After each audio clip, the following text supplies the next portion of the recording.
Hey, welcome to the Crossfire conversation with Chris and Frank. In this episode, we want to talk about a match we shot 2 weeks ago.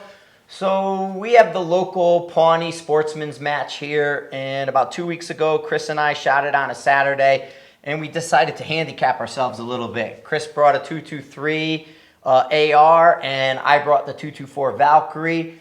And if you've checked out any of the news lately, you know Colorado's had some big wins. So we're working in like an 8 to 12 plus mile an hour wind situation with these rifles. And we just want to look at some of the win numbers and things that we've observed shooting these smaller calibers in these bigger winds. So you've been crunching numbers.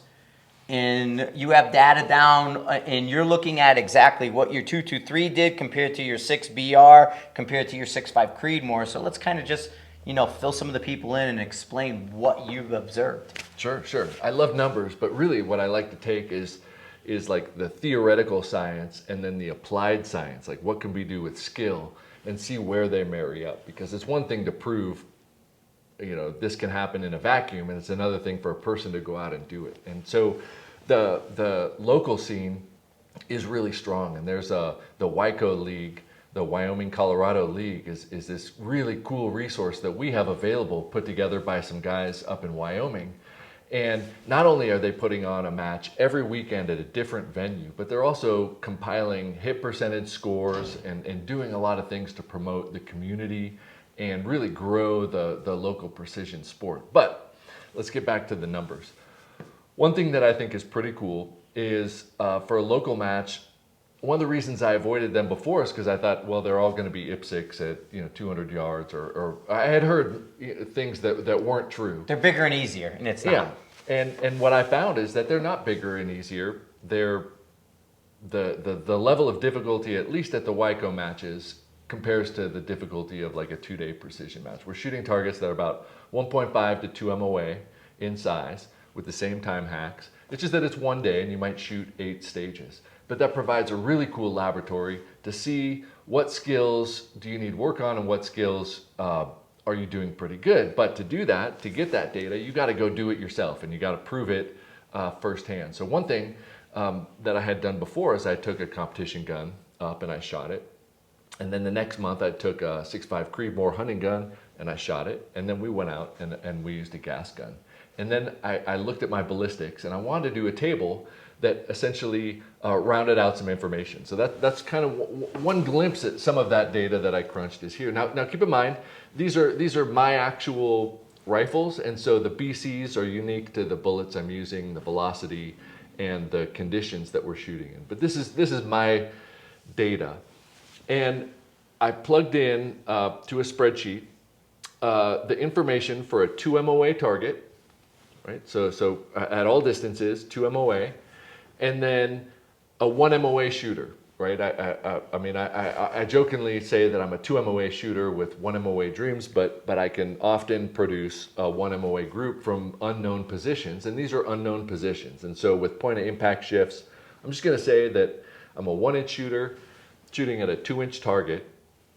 Given these different guns, a 223, a 6BR, and a 6.5 Creedmoor, how good do I have to read the wind in order to hit that target if I do everything right? And I'm talking about mental mistakes or something like that, but if I shoot 1-inch group, how good do I have to read the wind to make sure that that 1-inch group doesn't spread out beyond the width or the height of a 2 MOA target? So what I found out is that at 600 yards, my 223, I have to be able to read the wind inside of a 2.5 mile an hour bracket. And I think that under most circumstances, when I go out and just make a wind call, I'm about a 3 mile an hour wind reader. Now, if I take a shot, I can make a correction and that comes down. But my initial wind reading skill is out here is about 3 miles an hour. But in order for me to have a 100% hit rate, if I do everything right and I shoot 1-inch group, I have to read it to 2.5 miles an hour. Now that same target with a 6BR, I only need to read it to 3.5 miles an hour. So I've got more budget of being wrong with the wind. As long as I'm wrong inside that 3.5 mile an hour bracket, I'm gonna hit a 2 MOA target. And with my 6.5 Creedmoor, it's 4.5 miles an hour. And just a quick note, a lot of our gusts are bigger than that too. Oh, for sure. Yeah, For sure. so we gust out here. We're 8 to 16. I mean, I just had 4 to 24 miles an hour in a class this Saturday. So absolutely think about that in terms of gusting as well. So Yeah, I mean, if it's going 12 to 18, you've already decreased your hit percentage below the 100% kind of zone that now we can get more anal, but we're speaking in Right, generalities. And I generalities. kind of rounded up the numbers, but you can see here that now I think this is information that's usable to everyone, because if you could, you know, if you have the option of shooting different calibers and you can shoot them all more or less consistent, and I would like to say that I could pick up any rifle and shoot it the same. If I pick up my gas gun, I can shoot it the same as a 30-pound rifle and a 12-pound hunting rifle. You know, I'm going to shoot an inch. But if the wind gusts are going to increase, my hit probability is going to increase if I go with the 6.5 Creedmoor, because I'm going to get 2 miles an hour more of a budget in that window, given these calibers, at 600 yards.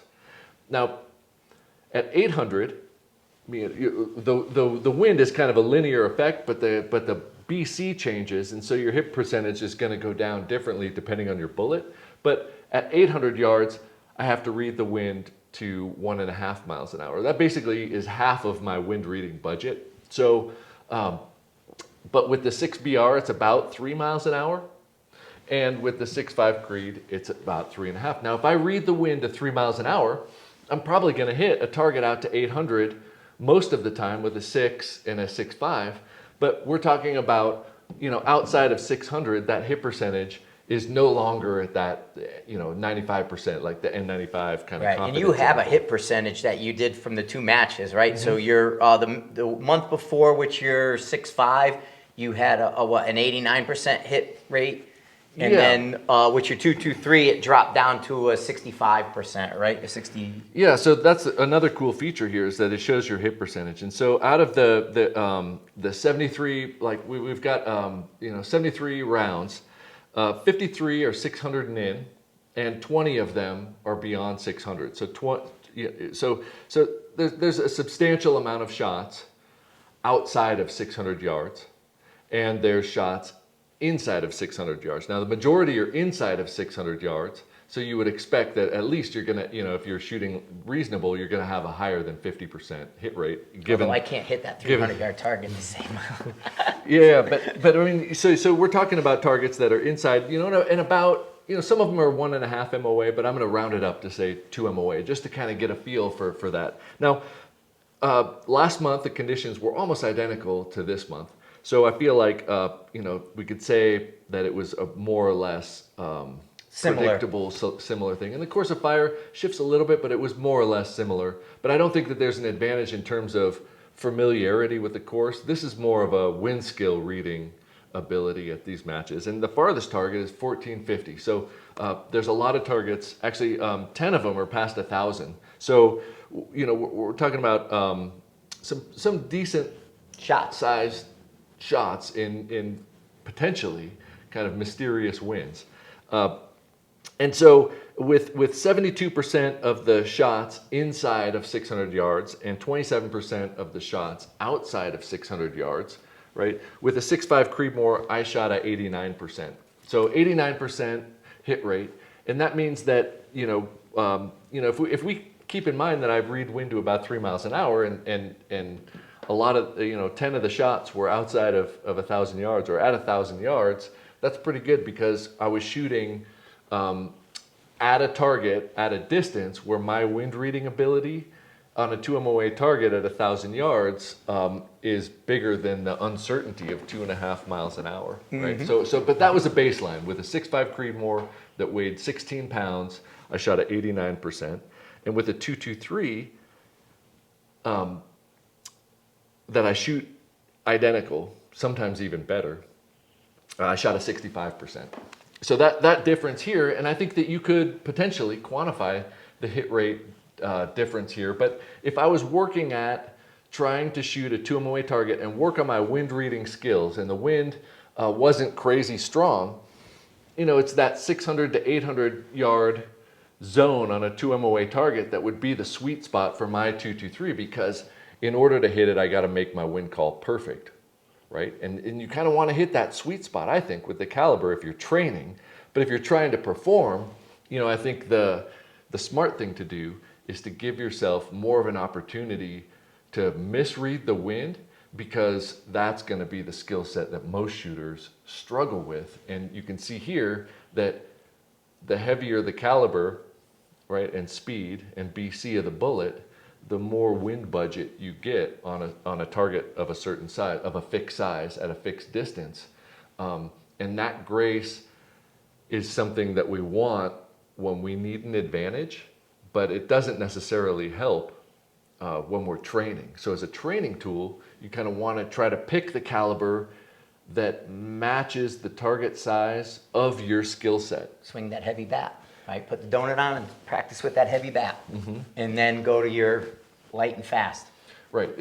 So as a training resource, me shooting my 6.5 Creedmoor, it's not a great training resource because it gives me room to be wrong.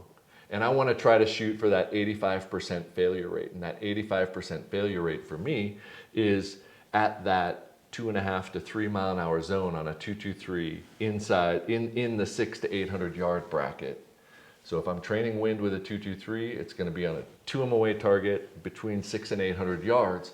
And I know that I have to do everything right to hit that target. And there's a chance I'll miss even if I do everything right. And that means refining that wind call to be more and more precise to increase my hit percentage.